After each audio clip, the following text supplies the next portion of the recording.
France has always had it all. Stunning panoramic views, perfectly preserved chateaux, and picturesque medieval villages steeped in history and tradition. It is the birthplace and inspiration to some of the world's finest artists and writers. France entices people from all over the world. It is one of the most visited destinations. However, there is something very sinister happening in the heart of France. Something that is being driven by greed and not green.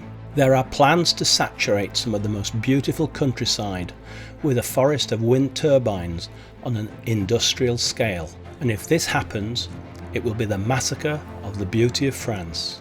Of course, we all want green energy, but clean green energy. Wind turbines are not an ecological solution. How can they be when 1,500 tonnes of concrete is poured into the earth to form the base of each turbine mast? How can they be when they are constructed from 90% non-recyclable glass composites? And how can they be when 300 tonnes of steel has to be manufactured and transported for each, which releases 120 tonnes of CO2 into the atmosphere? And how is the mining and treatment of 380 kilograms of rare earth considered ecological?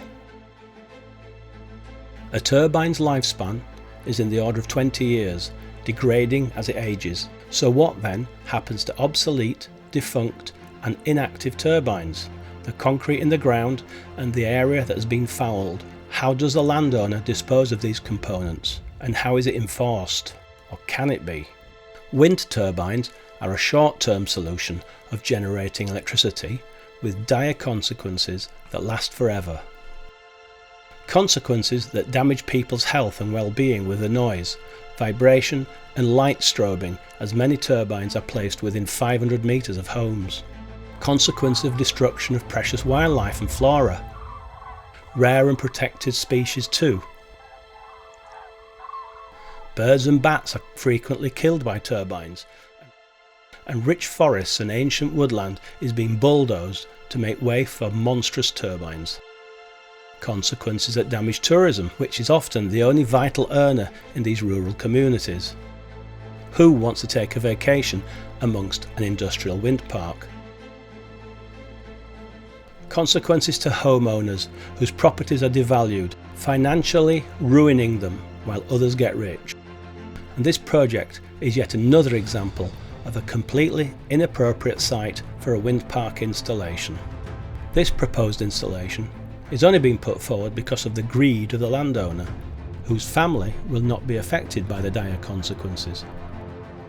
This proposed wind farm will be right next to this beautiful chateau, a historic hotel and restaurant, once a coaching house and much loved by international visitors, and an ancient 13th century castle.